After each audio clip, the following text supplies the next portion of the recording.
반갑습니다. 여러분 우리가 읽은 이 열왕기는요 그냥 기록된 게 아니라 기록된 정황과 배경이 있어요. 이스라엘 백성이 그러니까 이스라엘이 나라가 둘로 갈리고 그 후에 북이스라엘은 아수르에게 먼저 멸망하고 이후에 바벨론이요 아수르를 점령합니다. 그 뒤에 남유다 역시도 바벨론으로 끌려가 바벨론에서 북이스라엘과 남유다가 포로로 만나게 됩니다. 그 이후에 바벨론은요 메데라는 곳에 의해 점령당하게 되고 이 메데는 이후에 바사, 페르시아라고 하는 바사에 의해 점령되게 됩니다. 이스라엘은 이 바사 때요 1차 귀환을 시작으로 총 3차례에 걸쳐 본국으로 귀환하게 됩니다. 열왕기는요 그 배경하에 쓰인 거예요. 포로로 귀환한 후에 말이죠. 열왕기는 그렇게 포로 생활을 마치고 본국으로 돌아와서요 자신들의 지금을 돌아보기 위해 기록한 역사입니다. 여러분 역사를 기록할 때마다요 그 역사를 어떠한 측면에서 어떻게 서술할 것인지 역사에 대한 관점, 역사를 보는 관점이라는 게 존재합니다. 역사를 해석하는 기준이 있는데 열왕기의 역사를 기록하는 기준이 무엇이냐면 신명기예요. 신명기를 기준으로 자신들의 역사를 회고하고 돌아보는 게 오늘 열왕기입니다. 신명기의 어떤 기준은 이런 거예요. 하나님의 말씀에 순종하면 복을 받고 하나님의 말씀에 불순종했을 경우에는 벌을 받는다라는 것입니다. 이러한 신명기의 역사관을 따라서요 자신들의 과거를 돌아보며 기록한 역사가 바로 열왕기입니다. 때문에 이스라엘은요 포로로 돌아왔어요. 그리고 이런 질문을 던졌죠. 우리는 하나님의 백성인데 하나님은 온 세계를 주관하시고 다스리시는 분이신데 왜 우리는 포로로 끌려가야만 했는가라는 그러한 질문에 대해서 신명기를 통해 자신들의 과거를 보니 우리가 불순종했기 때문이다 라는 답을 얻을 수 있었고 그럼에도 자신들의 이러한 불순종에도 불구하고 하나님께서 우리를 벌하기는 하셨으나 여전히 그럼에도 불구하고 우리의 역사와 우리의 인생 가운데 신실하신 하나님이다 라는 고백을 담아내는 게 바로 열왕기입니다. 오늘 우리가 읽은 이 본문은요 예배와 관련이 되어 있는 본문이에요. 4절을 보시면 솔로몬이 아주 큰 산당에서 그 제단에 1000번제를 드리는 장면이 등장하고 있기 때문입니다. 여러분 사람은 본질적으로 예배하는 존재입니다. 예배는요 종교 안에서만 등장하는 용어가 사실은 아니에요. 왜냐하면 예배라는 것이 어떤 특정한 대상을 사람이 어떠한 특정한 대상을 의지하고 숭배하는 것이라고 생각해 봤을 때 여러분 예배는 종교 안에만 있는 게 아닙니다. 종교가 없다 하더라도 어떤 사람들은 돈을 예배하기도 하고 또 종교가 있다 하더라도 돈을 예배하기도 하고 명예를 예배하기도 하고 누군가로부터 인정을 받는 것을 예배하기도 하고 자녀를 예배하기도 하며 또 자기 자신을 예배하기도 합니다. 이렇게 종교가 있든지 없든지 우리 모두에게 사람 모두에게는 예배의 대상이 있다는 것을 우리가 생각해 볼 수가 있어요. 열왕기는 이 예배의 실패를 바로 포로로 끌려간 결정적인 이유로 봅니다. 우리가 하나님께 불순종한 그 내용이 무엇인가? 예배에 실패한 것이다. 예배의 대상을 잘못 설정한 것이다. 그래서 우리가 포로로 끌려간 것이야 라는 게 열왕기의 내용이라는 거예요. 이스라엘이 하나님이 아닌 주변 강대국을 예배했습니다. 하나님이 아닌 하나님을 마땅히 예배했어야 할 이스라엘이 하나님이 아닌 사람을 예배했고 하나님이 아닌 다른 이방 사람들이 섬기는 우상들을 예배했습니다. 그 결과가 바로 포로가 된 이유였다라는 게 열왕기의 증언인 거죠. 그러한 의미에서 여러분 오늘 본문에 등장하는 이 솔로몬의 예배는요 모범적인 예배의 한 단면이라고 볼 수 있을 것 같아요. 솔로몬의 예배가 오늘 본문에 등장하는 이 솔로몬의 예배가 모범적이었다라는 것은 그의 이 예배가 1000번제였기 때문은 아닙니다. 참고로 여러분 오늘 본문에 등장하고 있는 이 1000번제라는 것은요 횟수가 아닌 제물의 수입니다. 그래서 여러분 4절을 보시면 그 제물을 올려드리는 산당, 그 제단이 어땠다고 말합니까? 맞다라고 말합니다. 여러분 1000번제라는 건 한 번, 두 번, 세 번 횟수가 아니라 1000개의 제물을 의미한다라는 거예요. 그 큰 산당에서요, 솔로몬은 1000마리의 그 1000마리의 제물을 하나님 앞에 드렸습니다. 이 역시도 학자들마다 이 1000번제라는 그 내용에 대해 정말 정확히 숫자상의 1000마리의 그런 어떤 제물이라고도 하고, 또 다른 학자들은 그 1000마리만큼의 많은 숫자, 상징적인 그런 많은 수를 의미하는 그 숫자라고도 하는데요. 어찌되었든 중요한 것은 그 제단에 가득 채우고도 남을 향해 아주 많은 제물을 하나님 앞에 솔로몬이 구별하여 드렸다라는 사실입니다. 그러므로 오늘 솔로몬의 예배는요, 솔로몬의 이 열심을 강조하고 있는 것은 아닙니다. 흔히 우리는 1000번제, 이 1000번제를 이야기할 때마다 그 열심을 강조하고는 합니다. 1000번을 채우는 정성을 하나님께 드려야 한다라고 말입니다. 저도요, 어렸을 때 생각해 보면 헌금 봉투에 항상 1000번째 그 드리는 예물이 있었어요. 그래서 그 몇 번째인지 꼭 적어서 내는 거죠. 여러분, 근데 오늘 본문은요, 그런 식의 어떤 재물을 요구하기 위해 기록된 본문이 아니라는 거예요. 그러한 정성을 들이자, 그러한 열심이 있어야 된다라는 것을 말하는 게 아니라는 겁니다. 이렇게 1000번제를 횟수로 이해하며 하나님 앞에 1000번을 채울 경우 대부분 그 1000번제에 솔로몬과 같이 하나님께로부터 응답을 받지 않을까? 여러분, 이런 생각을 하게 되는 것이죠.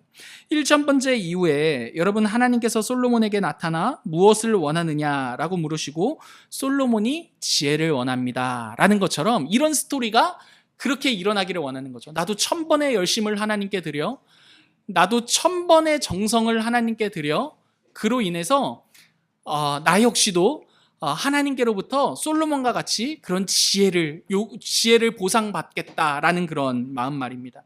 그러나 여러분, 오늘 솔로몬의 이 1000번제는요, 솔로몬의 열심에 강조점이 있는 것이 아닙니다. 그렇게 제단을 채우고도 남을 예배를 받으실 분이 하나님이시다, 그것을 강조하는 게 1000번제의 의미입니다. 여러분, 그러므로 1000번제의 핵심은요, 솔로몬의 열심이 아니라 한 나라의 왕임에도 불구하고 그 제단을 가득 채우도록 예배한 그 왕이 예배한 그 대상이 누구이신가? 그분이 바로 하나님이시다. 여러분, 1000번제의 핵심은요, 바로 그 예배를 받으시는 하나님께 있다라는 말입니다. 예배의 유일한 대상은 하나님이셔 라는 게 1000번제의 진정한 의미라는 거죠.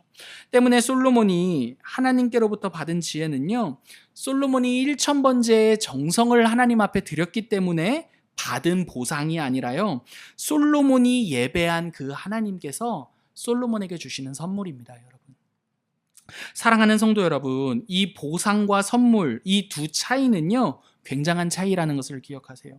한쪽은 나의 열심으로 하나님과 거래하는 것입니다. 내가 이 정도 열심을 드렸잖아요, 하나님. 그러니 그런 나에게 보상을 주십시오 라는 것이고, 다른 한쪽은요, 하나님께로부터 은혜로서 선물을 거저 받는 것이기 때문입니다. 여러분, 우리는요, 관계가 깊으면 깊을수록 거래가 아니라 선물이 되는 관계를 맺습니다. 생각해 보십시오. 부모와 자녀 간에는요, 여러분, 부모와 자녀 간에는 절대로 거래로 관계가 성립되지 않습니다. 자녀가 이만큼 한 만큼만 부모가 자녀에게 하지 않는다라는 말입니다. 거래로서 관계를 맺지 않습니다. 왜요? 관계가 그것보다 더 크고 깊기 때문입니다. 여러분, 자녀는요, 부모님께로부터 전적인 선물을 받습니다. 그래서 맨날 어버이날 때 뭘 노래합니까? 부모님의 은혜를 노래하잖아요, 여러분. 왜요? 그 관계에 거래가 아닌 선물로, 전적인 주는 관계로서 그 은혜로 우리를, 자녀를 대해주셨기 때문인 거죠. 여러분, 오늘 솔로몬의 이야기도 마찬가지라는 거예요. 여러분, 오늘 본문은요, 솔로몬이 하나님께 1000번째의 정성을 보였고 하나님께서는 그에 맞게 지혜를 보상으로 주셨어 라는 말을 하고 싶은 것이 아닙니다. 1000번째는 하나님이 유일한 예배의 대상임을 말해주는 것이기 때문에 우리가 예배하는 그 하나님은 우리의 필요를 채우시는 하나님이야 라는 게 오늘 하나님이 솔로몬에게 지혜를 주신 내용이 된다라는 거예요. 그래서 하나님께서 솔로몬에게 주신 지혜는요, 솔로몬을 빛나게 하는 지혜일 뿐만 아니라요, 여러분 예배의 대상이 되시는 하나님이 누구이신지를 나타내는 지혜가 돼요. 왜 그렇습니까? 본래 지혜라는 것은 하나님께로부터 오는 것이고, 하나님께로부터 온 그 지혜는요, 하나님을 드러내도록 하나님이 주신 것이기 때문입니다. 때문에 여러분, 이 솔로몬의 지혜, 하나님께로부터 받은 솔로몬의 이 지혜가요, 하나님이 어떠한 분이신지를 드러내는 장면이 바로 16절부터 28절, 우리가 너무나 익숙하게 알고 있는 두 여인의 한 아이를 둘러싼 이야기입니다. 여러분 16절을 보시면요, 두 명의 여자가 솔로몬을 찾아와요. 우리가 아는 것처럼 이 두 여인은요, 창기입니다. 여러분 창기는요, 당시에 사회적으로 지위가 아주 하등한 입장에 있는 여인들이에요. 여러분 이 이야기는 우리가 아는 것처럼 거짓을 말하는 한 여인과 진실을 말하는 한 여인 간의 법정 다툼이죠. 거짓을 말하는 여인은요, 죽은 자신의 아이를 대신해 산 아이를 자신의 아이라고 거짓말을 합니다. 진실을 말하는 여인도 포기하지 않고 진짜 내 아이니까 이 아이가 자신의 아이라고 솔로몬 앞에 찾아와 말합니다. 이 두 여인 간에 오고 가는 이 대화의 이 너머에는요, 서로 간에 물러설 수 없는 그 입장에 첨예한 대립이 될 수밖에 없는 이유가 있습니다. 무엇이냐 하냐면, 생각해 보십시오. 둘 다 사회적으로 하등한 창기입니다. 근데 만약에 그 법적인 자리에서, 법정 다툼이 일어난 자리에서 만약에 한 사람 편에서 거짓말을 하는 사람이라는 사실이 밝혀질 경우에 그 여인은 다시는 사회적으로 재기가 불가능하게 됩니다. 사람들이 모두 다 손가락질을 할 거예요. 안 그래도 창기인데 어떻게 아이를 두고 거짓말을 할 수 있느냐라고 말이죠. 이 이야기를 다 들은 솔로몬이요, 아이를 반으로 가르자라고 말합니다. 그러자 그 아이의 진짜 어머니가 이렇게 말해요. 26절이에요. 제가 읽어드릴게요. 그 산 아들의 어머니 되는 여자가 그 아들을 위하여 마음이 불붙는 것 같아서 왕께 아뢰어 청하건대, 내 주여 산 아이를 그에게 주시고, 그러니까 그 거짓말하는 여인에게 주시고 아무쪼록 죽이지 마옵소서 하되. 여러분 진짜 어머니의 반응이 어떻습니까? 내 아이라 하지 않을 테니 아무쪼록 죽이지 말고 그녀에게 주십시오. 여러분 이 어머니가 이렇게 하는 말의 의도는요, 더 나아가서 내가 거짓말을 한 것입니다 라고 스스로의 말을 번복하는 입장이기도 합니다. 이 말은요, 내가 이 아이에 대한 모든 이 아이에 대해 주장한 모든 말들이 거짓말이어도 좋으니 그렇게 내가 사회적으로 안게 될 모든 수치를 떠안을 테니 이 아이만큼은 살려달라, 죽이지 말아달라 라는 의미입니다. 이 어머니는요, 이 산 아이, 진짜 자신의 아이를 위해 사회적으로 지는 존재가 되기로 결심한 것입니다. 여러분 이게 솔로몬의 지혜입니다. 왜 그러느냐 하냐면, 여기서 이 솔로몬의 그 판결을 통해 그 여인의 마음을 비추어 하나님이 이스라엘을 어떻게 생각하시는 하나님인지를 드러내는 사건이 되었기 때문입니다. 여러분 열왕기 안에서의 이스라엘의 질문은요, 이러한 질문이 있었어요. 열왕기는 이스라엘의 질문 아래 기록된 역사라고 했죠. 이런 질문들이 있는 거예요. 하나님이 모든 것들을 다스리시는 최고의 왕이신데 우리는 왜 포로로 끌려갔을까? 하나님은 왜 우리를 포로 가운데 내버려 두셨는가? 우리가 믿는 하나님은 이방인들의 신들에게 힘도 못 쓰는 하나님이신 건가? 여러분 이러한 질문에 대해서 오늘 본문이 이렇게 말하는 거예요. 너희가 포로로 끌려간 것은 어떻게 해서라도 너희를 살리기 위해 하나님이 당하신 수치다. 그분이 너희를 위해 모든 수치를 끌어안으셨다. 누구와 같이요? 그 산 아이의 어머니처럼. 여러분 오늘 우리 역시도 마찬가지예요. 하나님은요, 우리를 살리시기 위해 모든 수치를 떠안으신 하나님이십니다. 그 구체적인 장면이 바로 십자가 사건이에요. 여러분, 우리의 삶이 하나님께 충분한 영광이 되지 못함에도 예수님이 우리를 위해 죽으신 이유가 무엇입니까? 우리의 삶이 드라마틱하게 변하거나 하나님을 위해 100점으로 살지 못할 것을 아시면서도 여러분, 예수 그리스도께서는 왜 우리를 대신하여 죽으신 것입니까? 여러분, 이유는 단 하나죠. 예수님께서요, 어떻게 해서든지 우리를 살리고자 하시는 우리의 아버지가, 우리의 하나님이 되시기 때문입니다. 여러분, 오늘 본문은 우리에게 무엇라 하나님에 대해 말해주고 있는 것입니까? 우리의 하나님은요, 우리를 위해 어떠한 수치, 하나님 자신이 아무것도 아니게 되는 그 수치까지도 떠안으실 수 있는 하나님이라는 것을 우리에게 말해주는 것이죠. 여러분, 근데 부모도 그렇지 않습니까? 여러분, 육신의 부모도요, 내 자식의 부족한 그 내용을 나와 분리해서 생각하지 않습니다. 자녀로 인한 수치와 자녀로 인한 억울함을요, 내가 다 떠안겠다고 말하는 게 육신의 부모 아닙니까? 여러분, 하물며 우리 하나님 아버지는 어떻겠냐는 말이죠. 여러분, 이스라엘에게 그러한 하나님이라는 것을 오늘 솔로몬의 지혜의 이 사건을 통해 이스라엘에게 말하는 것입니다.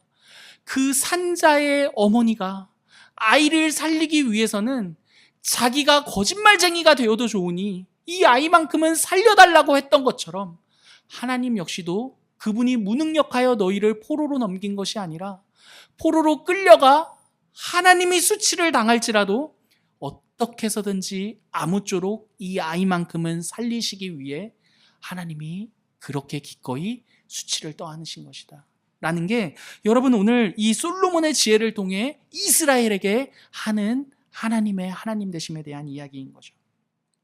그러므로 사랑하는 성도 여러분, 우리의 삶이 무엇을 만들어내지 못했다라는 자책이 아니라요, 아이가 살 수만 있다면 자신이 거짓말쟁이가 되더라도 그렇게까지 자신의 모든 명예를 버리면서까지 우리를 사랑하시는, 우리를 위하시는, 우리를 그렇게 가치롭게 여기시는 그 하나님을 기억하시기를 바랍니다. 우리의 부족함을 보고 더 잘해야지 이런 생각을 넘어서요, 우리의 부족함에 대한 그 수치를 기꺼이 함께 하시고자 하시는 그 하나님으로 인해 우리의 인생에 용기를 내시기를 바란다라는 말입니다. 그리고 여러분, 우리도요, 우리를 사랑하신 그 하나님을 따라 우리도 그 하나님을 사랑하겠다, 사랑합니다 라고 고백할 수 있었으면 좋겠습니다. 사랑하는 성도 여러분, 우리가 하나님을 사랑하는 그 사랑이야말로 하나님, 이 시대 가운데 수많은 예배의 대상들이 우리 앞에 놓여 있지만 그럼에도 불구하고 우리가 예배할 유일한 대상은 하나님 한 분이십니다 라고 고백할 수 있는 유일한 동력이 됩니다. 무엇이요? 그분에 대한 사랑이 말입니다. 사랑하는 성도 여러분, 말씀을 마칠게요. 오늘 하나님께서요, 우리를 그렇게 위하시며 가치롭게 여기십니다.